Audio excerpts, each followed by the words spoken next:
Friend, मैं हूं व्रत कुमार और आप सबका स्वागत करता हूं फिर से KP college of arts and science की यूट्यूब क्लास में। आज अपना बी फर्स्ट ईयर का जो टॉपिक है ये, ठीक है ना, और सेकंड पेपर का है। और इसमें आप ध्यान रखना है, हम आज पढ़ रहे हैं मूल कर्तव्य के बारे में। और मूल कर्तव्य के बारे में पढ़े तो आपको ये पता होना चाहिए कि इससे पहले जो अपने पार्ट बने हैं वह मूल अधिकारों के बारे में। तो मूल अधिकार के बारे में आपको विस्तार से मैंने समझा दिया है कि मूल अधिकार के बारे में जो आपको याद रखना है कि एग्जाम में जो जो आ सकता है वो मैंने आपको पहले ही बता दिया, ठीक है। तो अब मूल कर्तव्य के बारे में हम पढ़ेंगे। और सबसे पहले तो मैं आपको ये बता दूं कि मूल कर्तव्य, ठीक है ना, हम ये बात करें अपने मूल कर्तव्य की तो आपको ध्यान रखना है मूल कर्तव्य या मौलिक कर्तव्य इसको मतलब कहते हैं। तो इसे संविधान बना तब संविधान में शामिल नहीं थे, संविधान बना तब संविधान में शामिल नहीं थे, लेकिन इसे बाद में संविधान निर्माताओं के बाद जब बना दिया संविधान, इसके बाद उन्होंने महसूस किया कि भाई हमें कुछ ऐसे कर्तव्य है जोड़ने हैं जिससे अधिकारों का पालन हो। क्यों? क्योंकि व्यक्ति अपने कर्तव्यों का पालन करेगा तभी तो अधिकार प्राप्त होंगे। तो इसलिए महसूस किया गया कि हमें एक अधिकारों की और अपने देश के लिए कर्तव्यों को निभाने के लिए एक व्यवस्थित रूप में देश में संविधान में कर्तव्यों को विधित करना होगा, शामिल करना होगा। तो इसलिए कांग्रेस के समय यानी 1976 के समय की बात है, इंदिरा गांधी के समय की बात है, उससे मतलब लेट, लेकिन अब ये ध्यान रखना है कि उस समय नहीं, ये कांग्रेस के समय हम ये ध्यान रखेंगे 1976। तो 1976 में उस समय स्वदेश स्वर्ण सिंह थे, ठीक है ना। स्वदेश स्वर्ण सिंह के द्वारा एक समिति यानी एक समिति गठित की गई थी। उस समिति का नाम है स्वर्ण सिंह समिति, ठीक है ना। ये स्वर्ण सिंह समिति थी। इस समिति के अनुशंसा पर, इस समिति के अनुशंसा पर क्या हुआ, इन्होंने समझाया कि हमें मूल कर्तव्य ये होने चाहिए और संविधान में शामिल करना है। तो इस समिति के अनुशंसा पर भारतीय संविधान में, ध्यान रखना, भारतीय संविधान में 42वां संशोधन, कौन सा संशोधन? 42वां जो हुआ था 1976 को, ये इंपॉर्टेंट है, ध्यान रखना। और इसी के साथ ही मूल कर्तव्य संविधान में जोड़े गए, मूल कर्तव्य संविधान में जोड़े गए, ठीक है ना। ये आपको ध्यान रखना है। मूल कर्तव्य, अब ये ध्यान रखना, संविधान के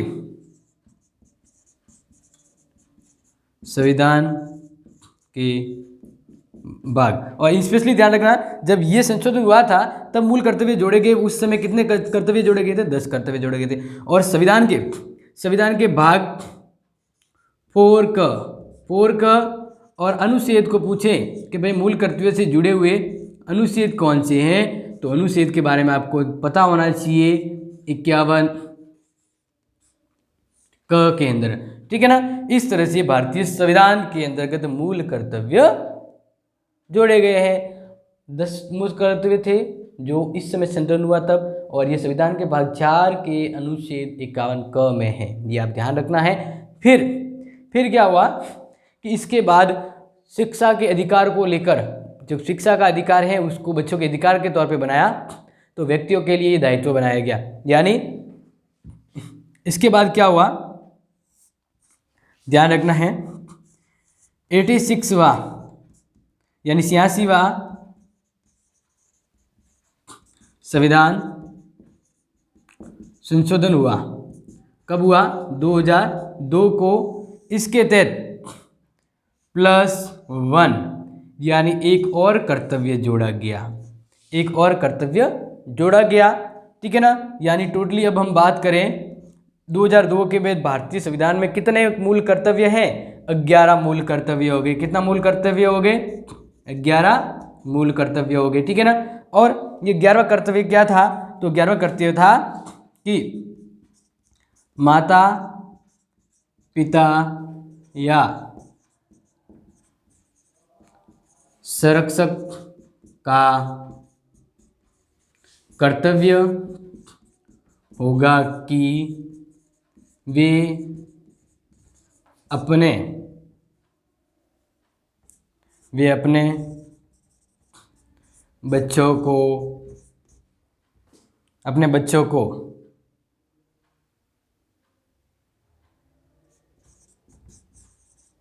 शिक्षा प्रदान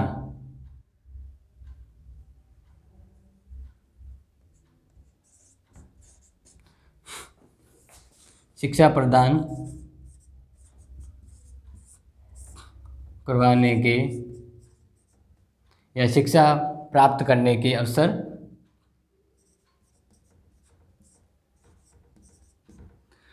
प्रदान करें। शिक्षा को प्रदान करवाने के या शिक्षा के अवसर, यहाँ पे थोड़ा सा इसको सही कर लेते हैं, शिक्षा के अवसर प्रदान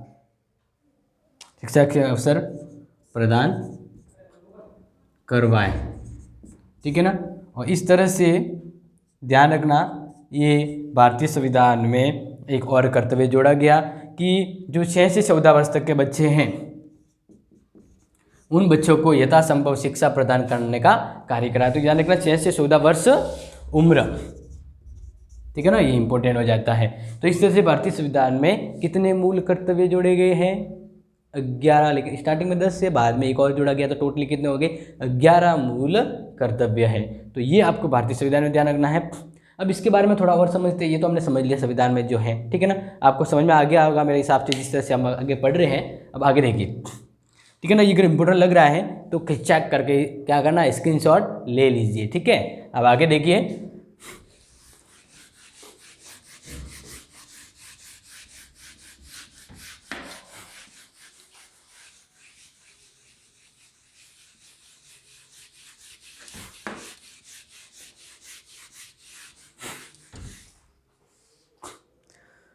अब देखना है कि मूल कर्तव्य के बारे में क्या विशेष बातें हैं, क्या कौन से 10 कर्तव्य जो मूल अधिकारों के बारे में बात की गई। कहते हैं ना कि भाई 10 कर्तव्य कौन कौन से हैं, मूल अधिकार के मूल कर्तव्य 10 कौन से हैं और 11वां कर्तव्य कौन सा जोड़ा गया है, तो वो हम देखते हैं।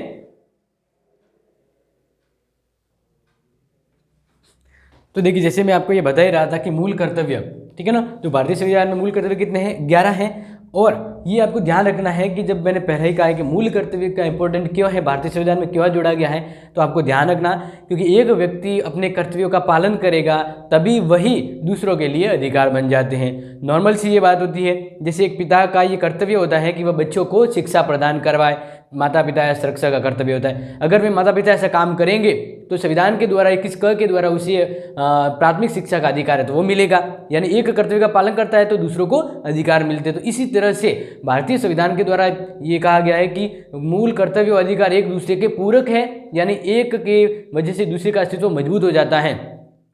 तो अब हम आ जाते हैं कि कौन से 10 कर्तव्य और 11 कर्तव्य जोड़ा गया, यानी टोटली भारतीय संविधान के अंतर्गत जो वर्णित है 11 कर्तव्य हैं, तो कौन से हैं, तो आप देख लीजिए। यहाँ पे नोट डाउन कर लिया मैंने। पहला कर्तव्य क्या है? संविधान का पालन तथा राष्ट्रीय प्रतीकों का सम्मान करना। यहाँ पे थोड़ा सा मैंने इसको शॉर्ट कर दिया, आपको ध्यान रखना कि राष्ट्र के प्रति संविधान का जो विश्वास है और प्रतीकों को सम्मान देना है, ठीक है ना। दूसरा जो है कि दूसरा यहाँ पे लिखा है राष्ट्रीय आंदोलन के प्रेरक आदर्शों का पालन करना। राष्ट्रीय आंदोलन से जुड़े जैसे जो भी मूल्य हैं, जो आदर्श हैं, जो व्यक्तित्व महापुरुष हैं, उन सभी का सम्मान और आदर करना, ये इनके कर्तव्यों के प्रति हमारा ये दूसरा है। तीसरा है कि भारत की संप्रभुता, एकता और अखंडता की रक्षा करना। भारत को एक अखंड रूप में बनाए रखने के लिए भारत के संविधान के द्वारा ये आशा व्यक्त की कि लोग इसी तरह से अपने कर्तव्यों का पालन करेंगे, जिससे भारत की संप्रभुता, ठीक है ना, यानी किसी के सामने या कहीं अधीनता होने की बात ना हो, एकता बनी रहे और अखंडता यानी टुकड़े नहीं हो, आपस में एक पूरी तरह बना रहे। इसके तरह ही व्यक्ति अपने कर्तव्यों का पालन करे, जिससे राष्ट्र की एकता बनी रहे। फिर है देश की रक्षा और राष्ट्र की सेवा। जब जरूरत हो देश की सेवा और रक्षा के लिए आगे आना है, ये हर व्यक्ति का कर्तव्य होना चाहिए और इसे भारतीय संविधान के मूल कर्तव्य में जोड़ा गया है, ध्यान रखना है। नेक्स्ट है जो 5वां, भारत के लोगों में समरसता और भ्रातृत्व की भावना का विकास करना। भारत के लोगों में समरसता यानी एक तरह से समानता की तरह एक अपनापन जो होता है, एक भाईचारे का जो भावना होती है, वह उन लोगों में भाईचारा और जी कह सकते हैं कि अपनापन और एक समान जो धारा होती है वो बनाए रखना। संविधान में ऐसी व्यवस्था करना जिससे क्या हो कि एक बहुत अच्छा परिवार का वातावरण है वो बन जाए, तो ये हर व्यक्ति का कर्तव्य होगा कि ऐसा करे समाज में।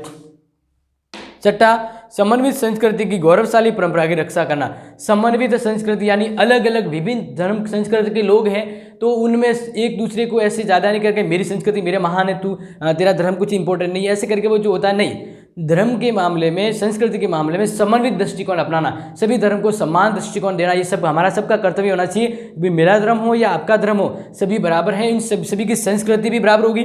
तो समन्वित यानी बराबर संस्कृति, उन सभी के गौरवशाली संस्कृति का सम्मान और गौरव की परंपरा की रक्षा करना, भले कोई दूसरा हो, जैसे जैन धर्म हो या सिख धर्म हो या हिंदू हो, सभी की संस्कृति है, उनको उतना ही सम्मान देना जिन हम अपनी संस्कृति का पालन करते हैं और रक्षा करते हैं। तो ये हो गया कर्तव्य के बारे में। नेक्स्ट है प्राकृतिक पर्यावरण की रक्षा करना। प्राकृतिक पर्यावरण यानी पर्यावरण के बारे में जो आप कर सकते सहयोग, वह सहयोग करना और सभी प्राणियों के प्रति कैसा भाव रखना है, दया का भाव रखना। कैसा भाव रखना है, दया का भाव रखना है। ये कर्तव्य है आपका कि आप पर्यावरण के प्रति सजग रहें, ठीक है ना, उनके जिस तरह की सेवा रक्षा कर सकते करें और प्राणियों के प्रति दया भाव रखें। अपना जो 8वां जो कर्तव्य है, वैज्ञानिक दृष्टिकोण, मानववाद और ज्ञानार्जन का विकास करना। यानी ऐसा दृष्टिकोण, कहने का मतलब पहले इससे आगे निकलते हुए आधुनिक समय में वैज्ञानिक दृष्टिकोण को और बढ़ावा देना, अंधविश्वास जैसी परंपरा नहीं होनी चाहिए, वैज्ञानिक दृष्टिकोण का बढ़ावा देना है। मानववाद और ज्ञानार्जन जितने जो अवसर हो उसको और डेवलप करने की व्यवस्था करनी है। इस तरह के व्यक्ति कर्तव्य करेगा, ये आशा की जाती है। 9, सार्वजनिक संपत्ति की सुरक्षा करना। जितनी भी सार्वजनिक संपत्ति है, ठीक है ना, स्मारक हो या जो भी सार्वजनिक रूप में जो विश्राम करने के जो हो सकते हैं, या जो राष्ट्र के जो सोर्स है, जो साधन है, ठीक है ना, जो संपत्ति है, उन सब की, जैसे रेलवे से लेकर हर तरह की जो होती है, एक राष्ट्र की संपत्ति है, रोड भी एक सार्वजनिक संपत्ति है, राष्ट्र की संपत्ति है, तो उनको नुकसान नहीं पहुंचाना है, उनका हर संभव है सुरक्षा और कर्तव्य, अपना ये कर्तव्य बनता है, हम उनकी क्या करें, सुरक्षा करें और हिंसा से दूर रहें, क्योंकि हिंसा है वो देश में नुकसानदायक होती है। हिंसा से किसी का भला नहीं होता है, तो हिंसा से दूर रहें, ये एक प्रमुख कर्तव्य हो जाता है। अगर हिंसा नहीं होगी तो देश आगे उन्नति कर सकता है। ये कर्तव्य हो गया लोगों का, भारत के संविधान के अंतर्गत दिया गया है। 10वां, व्यक्तिगत तथा सामूहिक उत्कर्ष का प्रयास करना। अपने व्यक्तिगत स्तर पर यानी खुद भी आगे बढ़े और दूसरों के लिए भी सपोर्ट करें, दूसरों को भी हो सके आप जितना सपोर्ट करें और उन्हें भी आगे बढ़ने में सहयोग दे। ये अपने तरह का एक कर्तव्य होगा, अपना और अपने सभी का आगे बढ़ने का प्रयास। नहीं, आगे जो जैसे मैं आगे बढ़ना चाहता हूँ, अगर मुझे कोई अवसर मिले किसी को आगे सपोर्ट करने का तो मैं करूँगा। तो इस तरह से व्यक्तिगत और सामूहिक उत्कर्ष का प्रयास करना अपना सभी का हो सके। और ये जो 11 जो कर्तव्य जोड़ा गया, पहले ही बताया था, 86वां संविधान संशोधन 2002 के तहत, और इसे भारतीय संविधान के भाग 4 में तो शामिल ही है, और उसका अनुच्छेद 51 का है, जिसमें 11 कर्तव्य है। माता पिता, ठीक है ना, माता पिता अगर नहीं है उस बच्चे के तो संरक्षक है, तो संरक्षक का ये कर्तव्य होगा कि 6 से 14 वर्ष तक की उम्र के उनके जो बच्चे हैं, ठीक है ना, उनको शिक्षा के अवसर उपलब्ध करवाना। क्या करना, शिक्षा के अवसर उपलब्ध करवाना। तो इस तरह से ये जो मूल अधिकार है वो भारतीय संविधान में बहुत ही अच्छे आदर्श के रूप में है, और इनका अगर व्यक्ति पालन करता है तो व्यक्तियों को अधिकारों की कभी कमी नहीं होगी, और एक अच्छा व्यवस्थित समाज है और एक राष्ट्र है वो बन सकता है। अब आगे देखिए, जो मैं आपको यहाँ पे बता देता हूँ, तो इसके बारे में जैसे यह ध्यान रखना है कि कुछ विद्वानों ने क्या क्या इनकी आलोचना भी की। अब किस आधार पे आलोचना की, तो वो आलोचना के पॉइंट एक समझ लीजिए। पहला ये कहा जाता है कि कर्तव्यों के उल्लंघन पर दंड की व्यवस्था नहीं, बिल्कुल सही है, वो आप यहाँ पे समझ लीजिए। जैसे मैं आपको बता रहा हूँ,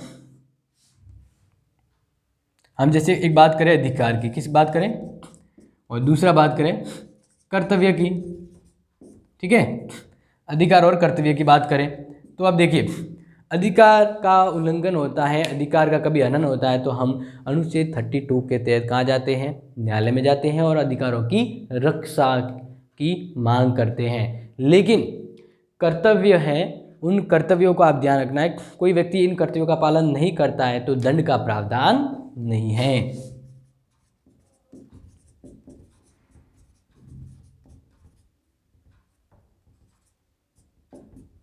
दंड का प्रावधान नहीं, तो इसका मतलब यहाँ पे है दंड का प्रावधान है। दूसरा, ये न्याय योग्य है। ये क्या है, अधिकार है वो न्याय योग्य है, और कर्तव्य है न्याय योग्य नहीं।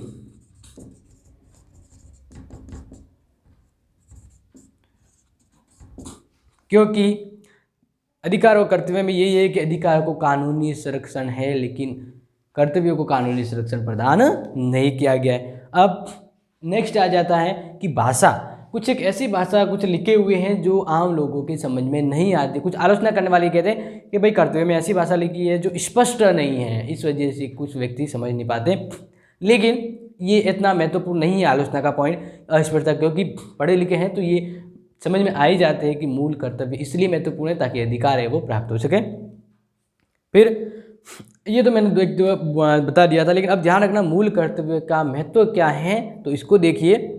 यह सर्वमान्य तथ्य है कि कर्तव्यों का पालन किए बिना अधिकारों का उपयोग संभव नहीं है। हमारे संविधान निर्माताओं ने सोचा कि भारतीय नागरिक राष्ट्रीय आंदोलन के उच्च आदर्शों के से प्रेरित है और उनमें कर्तव्य बोध की भावना होनी चाहिए। अपना कर्तव्य वह पालन करेगा तभी वह आगे बढ़ेगा।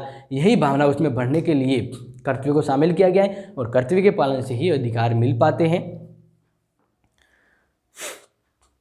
संविधान में मूल कर्तव्यों का उल्लेख करने की आवश्यकता अनुभव इस वजह से की गई और वस्तुतः केवल मूल कर्तव्यों की भाषा अस्पष्ट है। अधिकांश कर्तव्यों की भाषा और जो भाव है वो नितांत स्पष्ट और स्वयं सिद्ध है, लेकिन इसमें जो भाव प्रकट हो रहे हैं वो स्वयं सिद्ध है, इतने अस्पष्ट वाले नहीं हैं। इसमें संविधान के प्रति निष्ठा और राष्ट्रीय ध्वज व राष्ट्रीय गान का आदर तथा भारत की एकता अखंडता की रक्षा विशेष उल्लेखनीय है। भारत जैसे बहुधर्मी और बहुभाषी समाज में समन्वित रक्षा की एक महत्वपूर्ण राष्ट्रीय कर्तव्य है। इसके अतिरिक्त राष्ट्रीय चेतना को विकसित किए जाने की आवश्यकता है, जिससे शासन कभी भी कर्तव्यों को लागू करने के नाम पर मनमाना आचरण नहीं कर सकता है। तो इसलिए कर्तव्यों का बहुत ही महत्व है और कर्तव्यों का पालन करना भारत के प्रत्येक नागरिकों द्वारा सर्वोच्च धर्म समझा जाना चाहिए। तो इस तरह से मैंने आपको ये समझा दिया है कि हमारे इस चैप्टर में जो कर्तव्य है उससे संबंध में इससे बाहर आपके प्रश्न नहीं आएगा।